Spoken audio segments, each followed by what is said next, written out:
ಕಿತ್ತಳೆ. ಪ್ರಪಂಚದ ಜನರ ಅತ್ಯಂತ ನೆಚ್ಚಿನ ಹಣ್ಣುಗಳಲ್ಲಿ ಕಿತ್ತಳೆ ಒಂದು. ಒಳ್ಳೆಯ ಹಣ್ಣುಗಳು ಎಷ್ಟು ರುಚಿಯಾಗಿರುತ್ತವೆ ಎಂದರೆ ಒಂದು ಸಲಕ್ಕೆ ತುಂಬಾ ಹೆಚ್ಚು ಹಣ್ಣು ತಿನ್ನಬಹುದು. ಇದು ಗುಂಡಗಿರುತ್ತದೆ. ಕಾಯಿಯಾಗಿದ್ದಾಗ ಹಸಿರು ಬಣ್ಣವಿರುತ್ತದೆ. ಹಣ್ಣಾದಾಗ ಕಿತ್ತಳೆ ಬಣ್ಣಕ್ಕೆ ಬದಲಾಗುತ್ತದೆ. ಕೆಲವು ಕಿತ್ತಳೆಗಳ ಸಿಪ್ಪೆಯನ್ನು ಸುಲಭವಾಗಿ ಸುಲಿಯಬಹುದು. ಇದರ ಸಿಪ್ಪೆ ತೆಗೆಯುವುದೆಂದರೆ ಮೋಜಿನ ಕೆಲಸ. ಒಳಭಾಗದ ಹಣ್ಣುಗಳು ಬಿಡಿ ಬಿಡಿಯಾಗಿರುತ್ತವೆ. ಅವುಗಳನ್ನು ಸೊಳೆ ಎನ್ನುತ್ತಾರೆ. ಮೂಸಂಬಿ. ಇದು ಕಿತ್ತಳೆಯ ಸೋದರ ಸಂಬಂಧಿ ಎನ್ನಬಹುದು. ಅಂದರೆ ಅದೇ ಜಾತಿಗೆ ಸೇರಿದ ಹಣ್ಣು. ಕಾಯಿಯಾಗಿರುವಾಗ ಹಸಿರಾಗಿರುತ್ತದೆ. ಹಣ್ಣಾದಾಗ ಹಳದಿ ಬಣ್ಣಕ್ಕೆ ಬದಲಾಗುತ್ತದೆ. ಇದು ಗುಂಡಗಿರುವ ಹಳದಿ ಹಣ್ಣು. ಮೂಸಂಬಿ ಹಣ್ಣಿನ ಸಿಪ್ಪೆ ಸ್ವಲ್ಪ ದಪ್ಪ. ಇದನ್ನು ಅಷ್ಟು ಸುಲಭವಾಗಿ ಸುಲಿಯಲಾಗದು. ಒಳಗಿನ ಹಣ್ಣು ಕಿತ್ತಳೆಯ ಹಾಗೆ ಸೊಳೆಯಂತಿರುತ್ತದೆ. ಪ್ರತಿ ಸೊಳೆಗೂ ತನ್ನದೇ ಮತ್ತೊಂದು ಸಿಪ್ಪೆ ಇದ್ದು ಒಳಗಡೆ ಸಣ್ಣ ಬೀಜಗಳಿರುತ್ತವೆ.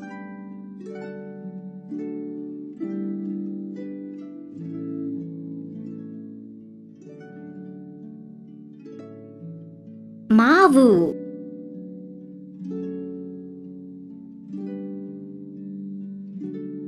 ಭಾರತದಲ್ಲಿ ಇದನ್ನು ಹಣ್ಣುಗಳ ರಾಜ ಎಂದು ಕರೆಯುತ್ತಾರೆ.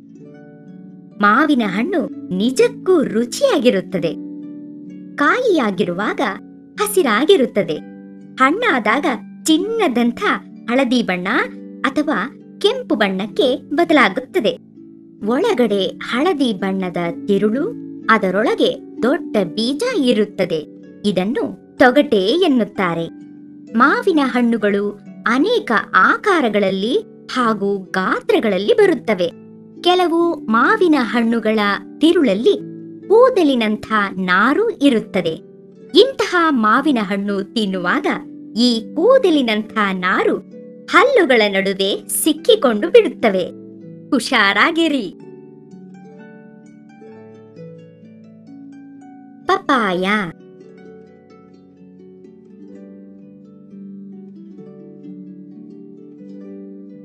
ಕೆಲವು ದೇಶಗಳಲ್ಲಿ ಈ ಹಣ್ಣಿಗೆ ಪಾವ್ ಪಾವ್ ಎಂದು ಕರೆಯುತ್ತಾರೆ.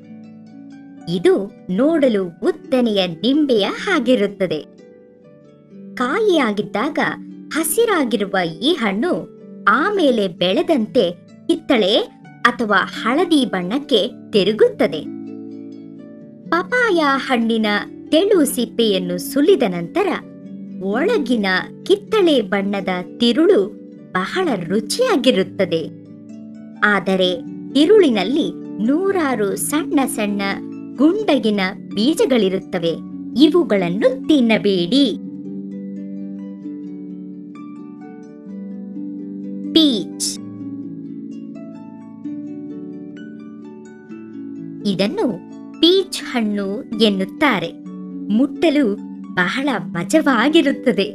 ಇದು ರಸಭರಿತ ರೋಮದಿಂದ ಕೂಡಿದ ಹಣ್ಣು.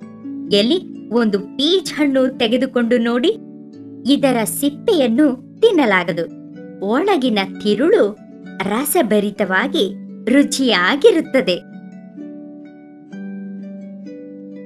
ಪೇರು.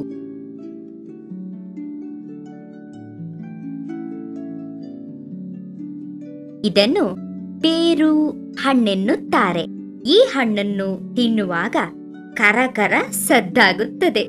ಈ ಹಣ್ಣನ್ನು ಸಿಪ್ಪೆಯ ಸಮೇತ ತಿನ್ನಬಹುದು.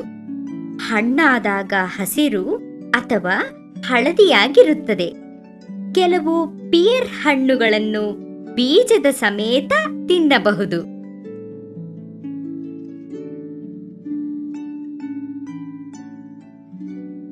ಸ್ಟ್ರಾಬೆರ್ರಿ.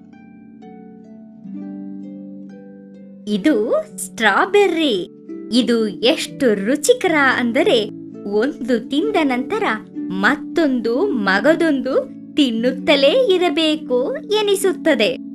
ಹಣ್ಣಾದಾಗ ಕೆಂಪಗಿರುತ್ತದೆ, ಒಳಗೆ ಸಣ್ಣ ಬೀಜಗಳಿರುತ್ತವೆ. ಆದರೆ ಈ ಬೀಜಗಳನ್ನೂ ತಿನ್ನಬಹುದು. ಸಾಧ್ಯವಾದರೆ ಇಡೀ ಹಣ್ಣನ್ನು ಒಂದೇ ಸಾರಿ ಬಾಯಿಗೆ ಹಾಕಿಕೊಂಡು ಕಚ್ಚಿ ಕಚ್ಚಿ ತಿನ್ನಬಹುದು. ಕಲ್ಲಂಗಡಿ. ಇದು ಕಲ್ಲಂಗಡಿ ಹಣ್ಣು. ಇದು ನೆಲದ ಮೇಲೆ ಬೆಳೆಯುತ್ತದೆ. ಇದರ ಸಿಪ್ಪೆ ಬಹಳ ದಪ್ಪವಾಗಿರುತ್ತದೆ ಮತ್ತು ಸಿಪ್ಪೆಯ ಮೇಲ್ಭಾಗದಲ್ಲಿ ಹಸಿರು ಪಟ್ಟಿಗಳಿರುತ್ತವೆ. ಇದನ್ನು ಕತ್ತರಿಸಿದಾಗ ಒಳಗಡೆ ಕೆಂಪು ಬಣ್ಣದ ತಿರುಳಿರುತ್ತದೆ.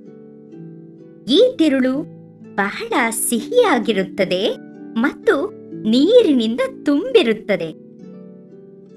ಆದರೆ ಕಪ್ಪು ಬೀಜಗಳನ್ನು ತಿನ್ನಲಾಗದು.